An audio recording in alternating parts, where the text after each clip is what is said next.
Well, hello guys. We're back on the 1970 Gibson J-50, and we're just looking at the neck dovetail here, and I'm just kind of update you on where we're at.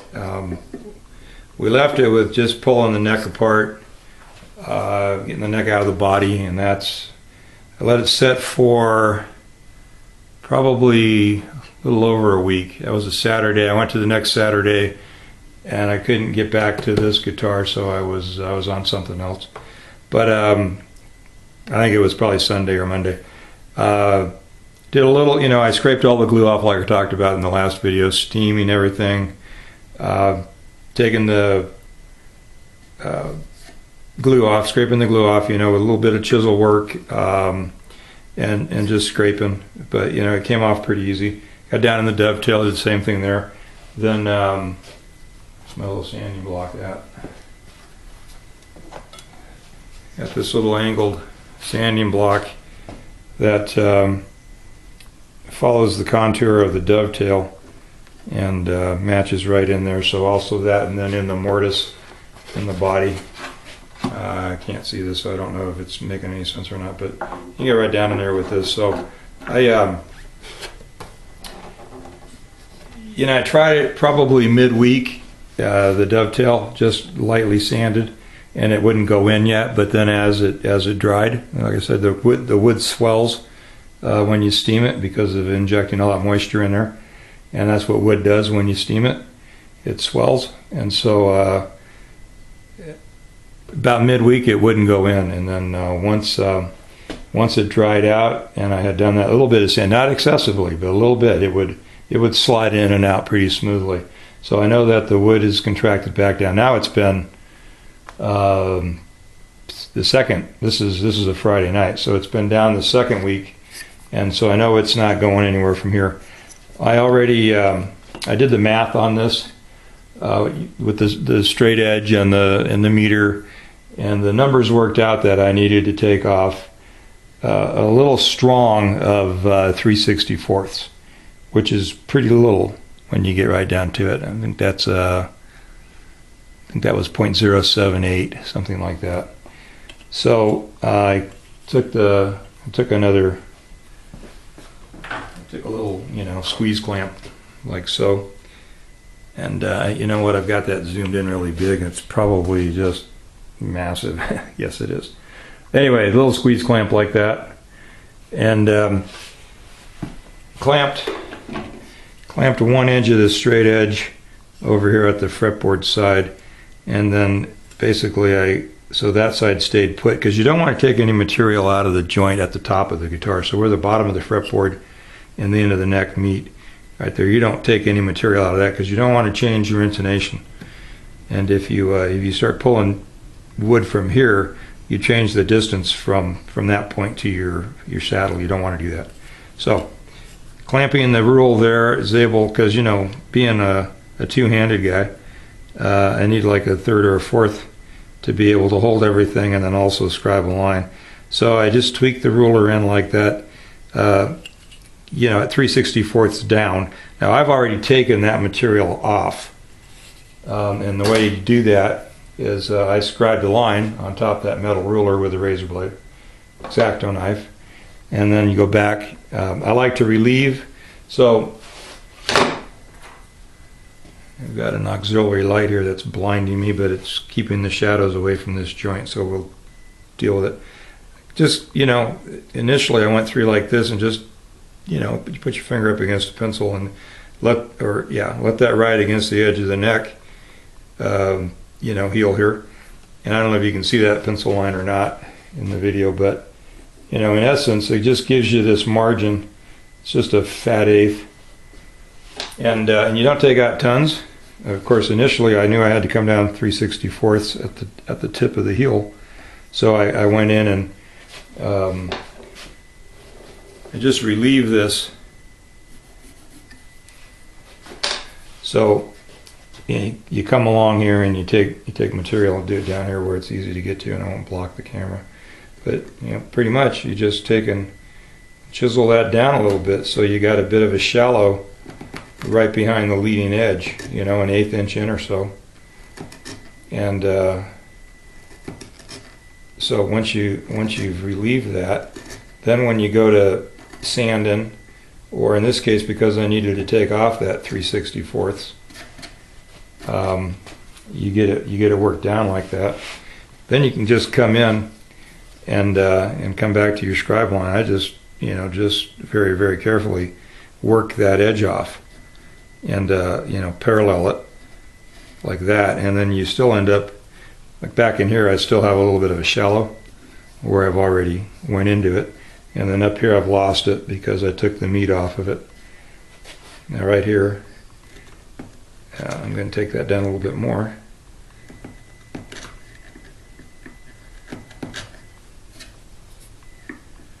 I just got the neck clamped to the edge of the bench with a pad between the fretboard and the edge of the bench, and I got the headstocks being supported by my stool, so that it's not going to accidentally get pushed down and out of the clamp. Anyway, you can kind of get an idea of what happens here. So removing this material, and I'm not taking tons away because I don't want to have a big hollow spot in there necessarily when I'm done, but you got to have enough of it gone so that when you actually put it back in the guitar, you know that it's not holding you up on that inside edge. And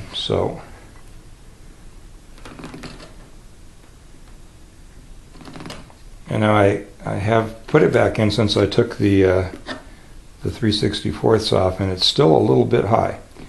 So what I'm doing now is I'm just relieving some more of this material in toward the dovetail.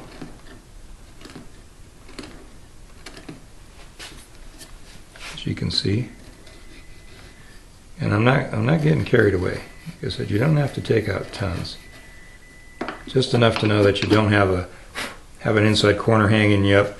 By the same token, over on the actual mortise on the guitar, you take and break the sharp edge at the edge of the mortise, the part that would land right in here when the guitar's put together. So you kind of break that back so you don't have any long edges sticking out and holding you up. That's the main thing. And then same thing down here on this lower part of the heel. Just you can hear that cutting in, and I'm just shaving in grain here, so it's pretty consistent. It's not like you're going to grab, like if you're on a flat grain, you're not going to grab and pinch in and rip out a big piece. You're just shaving the top or the very ends of the grain off. So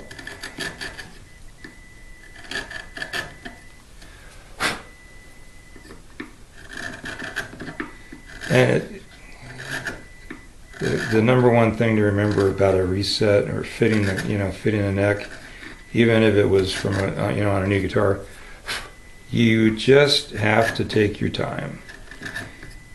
And if you did this every day of your life, if you're the guy on that part of the Martin line or Gibson line that does nothing but fit necks, you can do this quite rapidly, I would imagine. But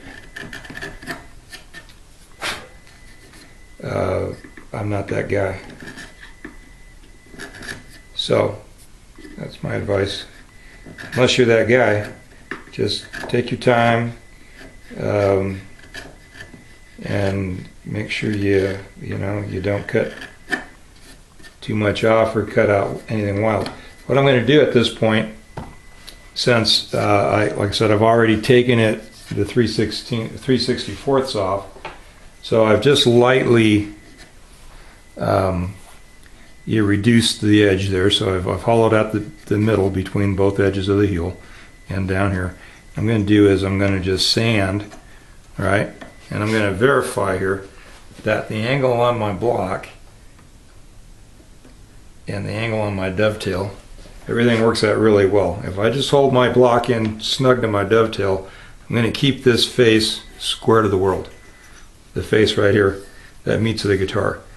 And you want to keep that square so that everything, if it was the wrong angle on the block and you were back beveling this edge, you'd be screwed. That's a technical term.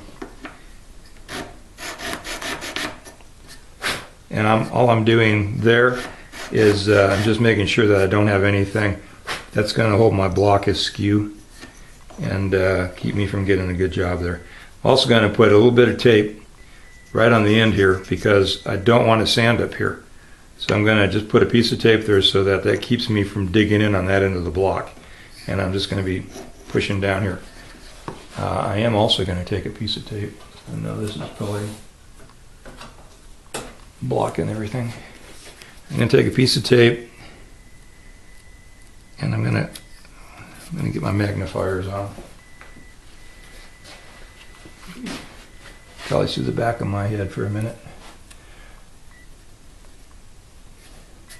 I just put a piece of tape on here that's just dropping down, and I'm going to measure that so I have a number. I'm going to guess it's not quite a 64th. Whatever it happens to measure out at is what I'm going to do on both sides and then refit it and see how it goes. Yeah, I'm right at the 64th. I'm pretty okay with that.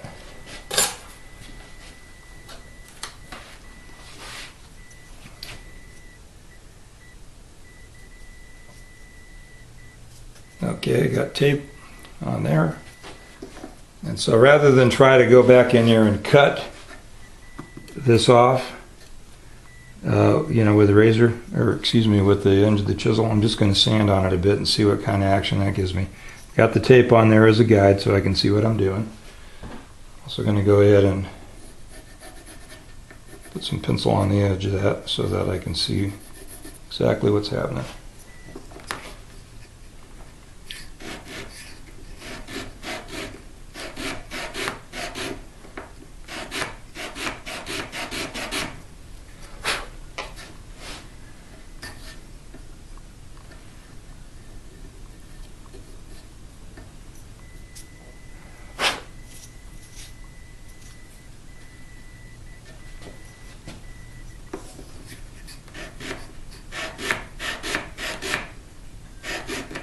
Now when I fit this last time, the neck, jammed up right where it should be in the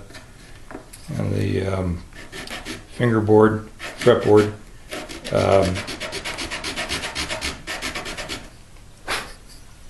Sorry, I can't do two things at once, like talk and sand.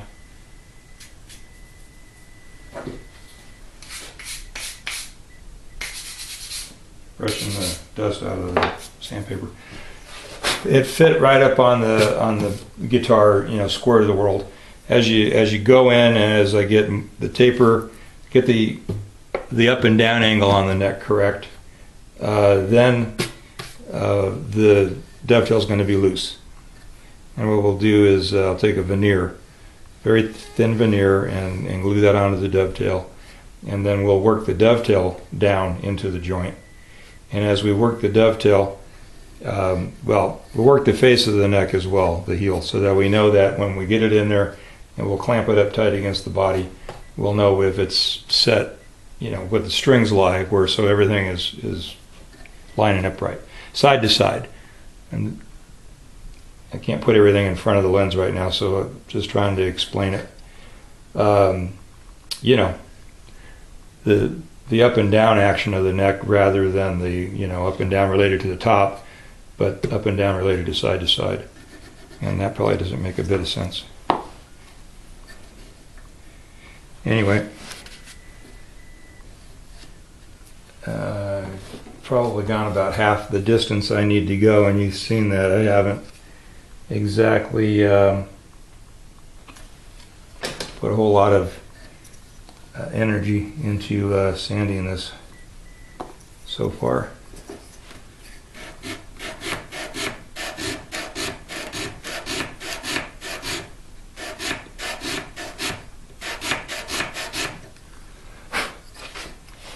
And it's hitting good.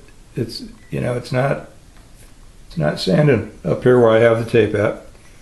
Let me check and see that I'm sanding straight. I believe I am. Looks very straight.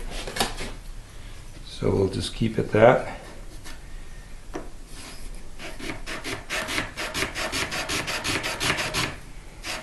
And once the neck is, close to fitting completely and properly, then what I'll do is I'll cut strips of paper, sandpaper, and then when the neck is in position, you actually pull the sandpaper through the joint, and that gets the heel to fit perfectly against. Okay, that's right down to the tape, so we're good. I'm going to do this other side. I'm going to turn the camera off and do the other side, and then I'll bring you back in when I'm at a place where I'm fitting it to the guitar again.